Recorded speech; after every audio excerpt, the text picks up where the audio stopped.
So I remember when ESPN was talking about canceling the jump. Uh, Maria Taylor no longer works at the worldwide leader of sports, and also they shelved Rachel Nichols. Her name escaped me for a brief second there, but they shelved Rachel Nichols.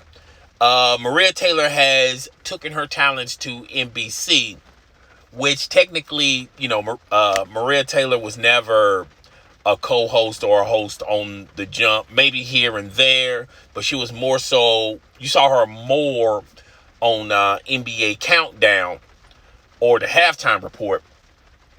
But now there's been talk that ESPN is going to bring The Jump back after ESPN announcing they canceled the Jump during that timeline between Maria Taylor going to NBC and them putting out that they're going to shelf Rachel Nichols and they're going to cancel The Jump because The Jump was really Rachel Nichols' baby.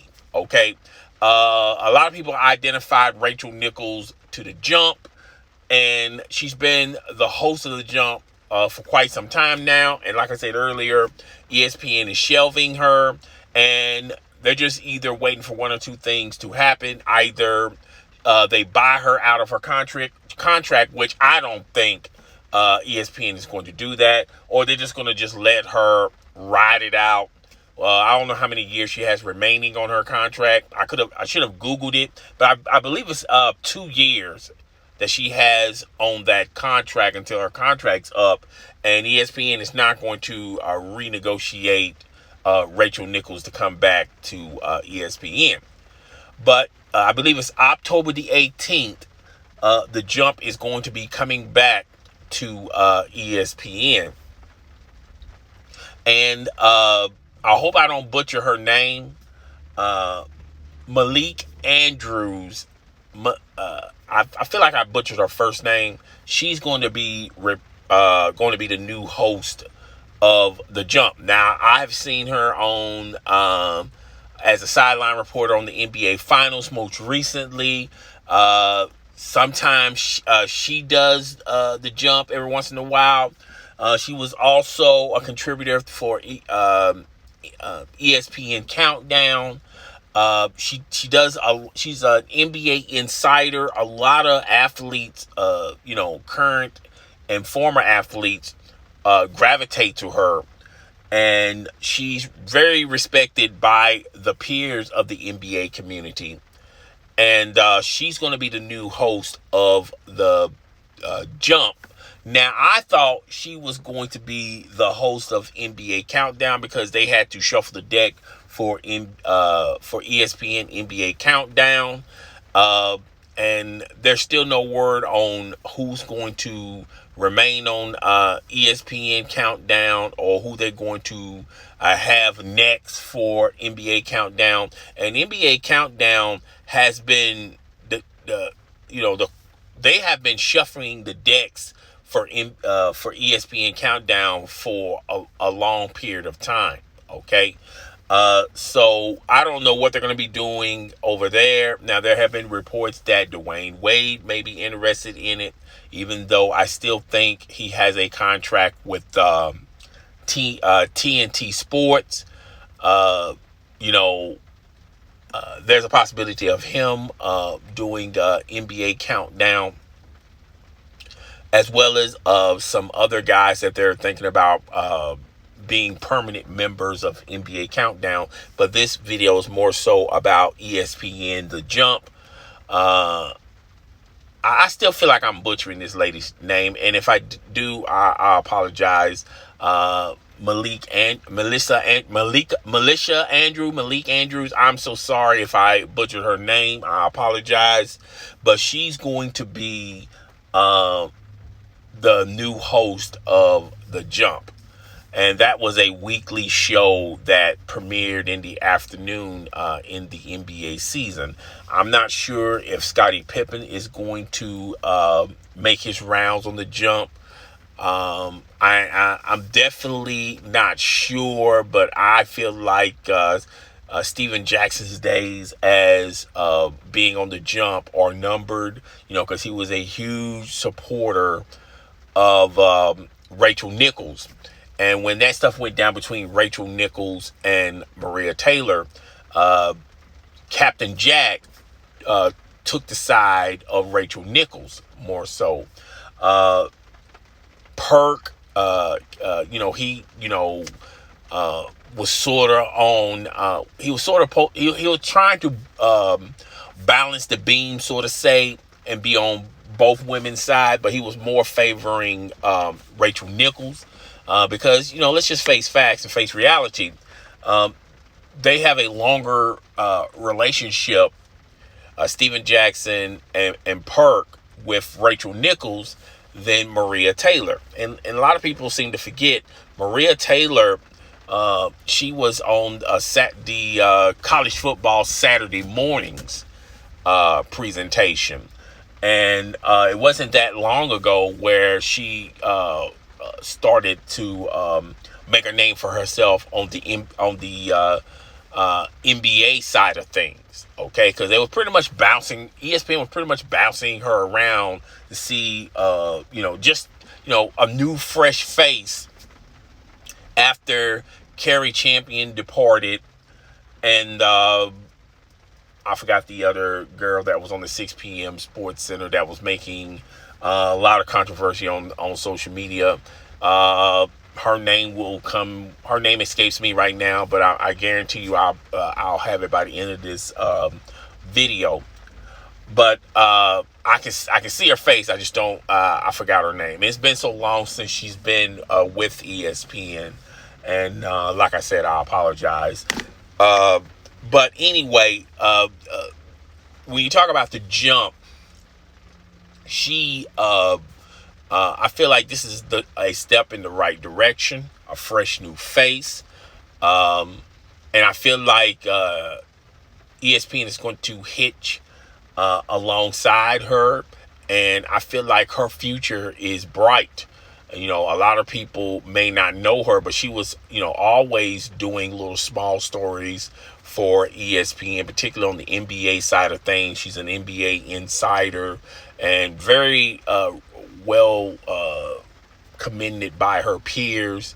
No one, if you ask anyone about her, they always say good and positive things about her. The one thing I feel like, to me, she's going to be less controversial. She's, I feel like things that she strongly believes in, she keep it to herself. She don't try to advertise it or try to promote it on a platform, particularly on the ESPN platform, that, there's a lot of things you may be for or against, but, ESPN is trying to step away from being too political. They want to be a family-friendly show. And even though, I feel like, she's not so pro, she is pro woke movement or Black Lives Matter, but she's not, going to, put it out there and put it in front of a lot of people who may be turned off about that. And like I've said in tons and tons of videos, I feel like sports entertainment is taking a backseat. It's becoming a niche form of entertainment.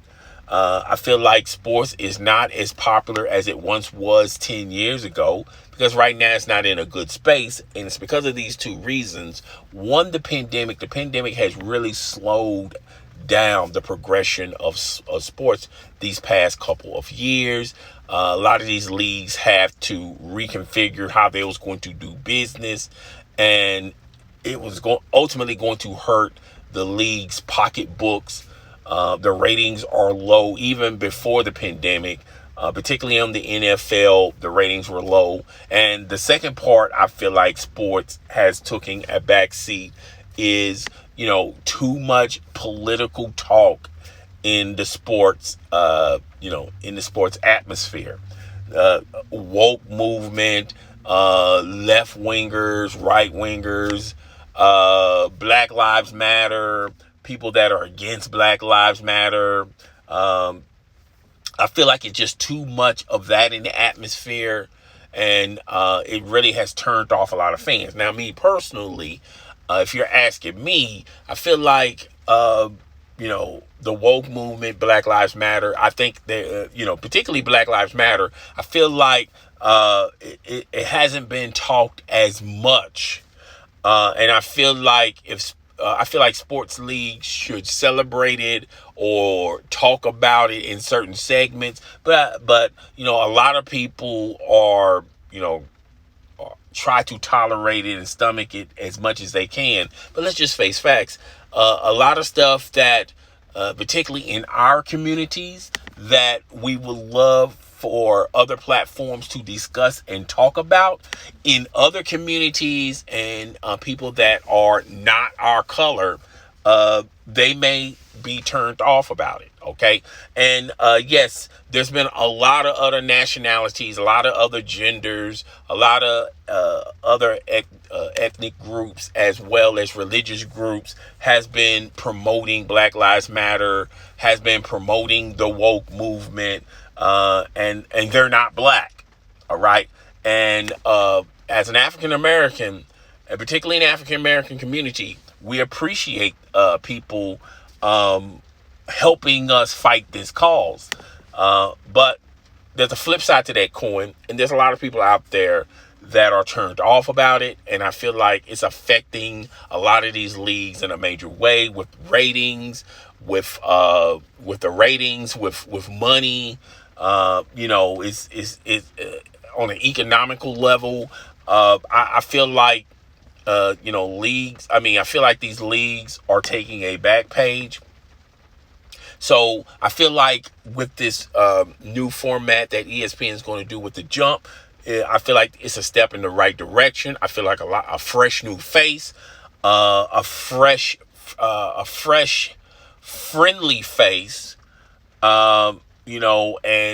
She has her own beliefs, but she don't push her beliefs for everyone out there in the atmosphere to know about. And I feel like this is a step in the right direction. Me personally, I feel like we need to talk about Black Lives Matter more. Okay. I feel like there's a lot of things, particularly in the woke movement, that we need to talk about and discuss more. It really doesn't matter where we have these talks or communications. But at the same time, there's a lot of people out there that have grown tiresome of it, and they no longer want to tolerate it, and they want they want to return close to normal as possible. They want sports to be, let's talk about sports and sports only. Let's not talk about sports and unemployment. Let's not talk about sports and Black Lives Matter. Let's not talk about sports and the woke movement. It's like you can't walk and talk. It's like you can't walk and chew gum at the same time. It's either one or the other. And there's a large audience out there that feels that way. All right. So yeah, that's all I got for today's video. Guys, tell me what you think. Rate, comment, subscribe. It's your boy. I'm up out of here. Deuces.